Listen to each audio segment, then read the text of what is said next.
Assalamualaikum guys. Selamat pagi. Saya dekat kampung sekarang.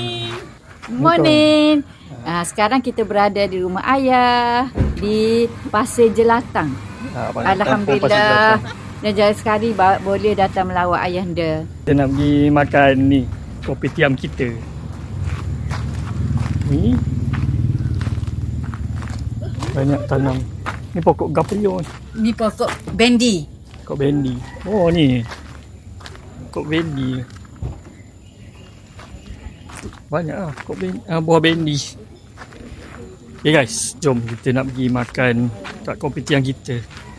Ni atuk saya. Baik lah. Bagi makan tak? Bagi makan. Nak makan? Ya. Bagilah. Ada sampai tak saya beli nasi lah, nasi. Okey. Tak saya beli lah di rumah. Tak Okay. payah. Ayah ni cari pisang. Tak legor yang beli 3 biji ke. Dah. Jangan masuk lagi, jangan masuk menang. Dah. Beres. Kuning-kuning sikit je. So jom kita ke kopitiam kita. Guys, kita dah sampai ke kedai kopitiam kita. Kedai kopitiam kita sini.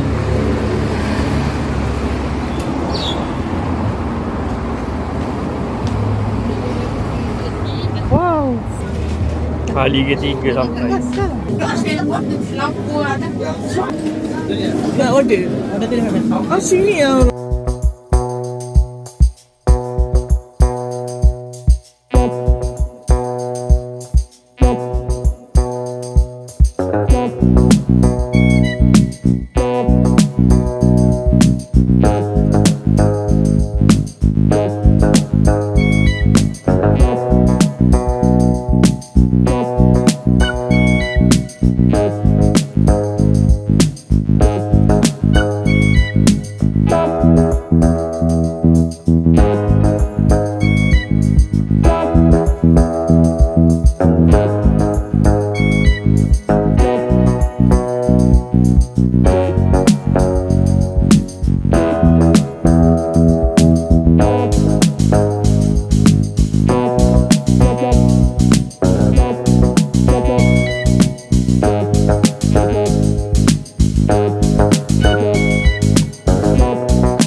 Right, makan dulu guys.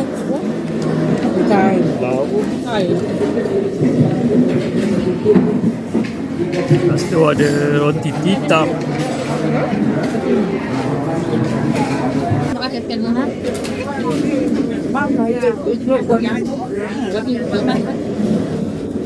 Makan roti titap.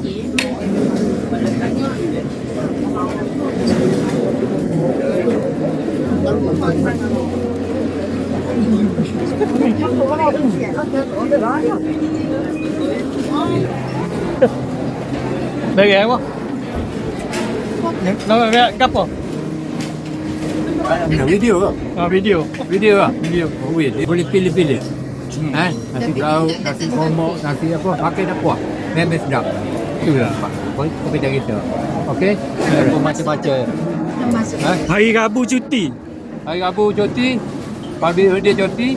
Ini hari cuti ni cuti ni. Hari keputeraan. Public holiday. 2 hari lah. 2 hari lah. 2 hari. Hari Rabu, setiap Rabu cuti. Cuti hari Minggu cuti kerana kita ganti jemaah. Tu yang kita penting. Makanan saya ni boleh kata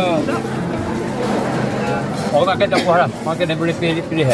Ada jemaah kira lagu mana penengok English my video kan. Dah, pukul 12 hari lah. Cuma makanan banyak. Ambil oil dua pukul kita kita ni. Tu je lah. Boleh dah makanan. Tengok kau dah. Kita latih penasihat daya Datuk Haji Romano. Latih. Latih Haji Romano. Oh. Apa? Dia bekas pengarah JBJ tu. JBJ. Di sini lah. Di sini ada. Pukul 12 tu dia baik. Itulah tak kita pekerja saya 30 hari. Jadi itu kan. 30 hari. Hari tu. Bersih. Tak ada. Telefon Nesla buka dah. 2 setengah tutup. Habis 2,5. Dia tu habis. Jadi jangan jagalah. Nampak kita saya beri. Kadang-kadang orang jealous juga. Kita dapat macam-macam agak. Dapat grade A, nanti bunyi kan. Kesihatan membaca kedai kita apa-apa kan. Dapat A. Dia mari bukan cakap uniform. Cuma jauh senyap dia. Buat gitu. Dia jaga putih ke apa kan. Tengok kena saya ada ketak lah tu. Oh. Jaga. Bopun ada. Nombor 1, pandang nak jaga. Tanah dia. Kalau tanah kotak habis. Betul. Buat kerja kita kena itu. Tengok. Itu je lah. Good. Gedal ni, saya kena ada sini. Tidak kita boleh herring apa-apa. Kalau kita kerja ni, tahu kerja apa. Kan tak? Itu dia kan. Kerja gitu. Kan? Nasi ada, saya kena cari. Oh ni tak ada, kita kena cari. Mereka ada nasi pagi. Jual awal habis kan. Ini kita buat. Guys, dah habis makan kopitiam kita. Jom kita balik. Besar roti titak dia best. Satu. Baik. Memang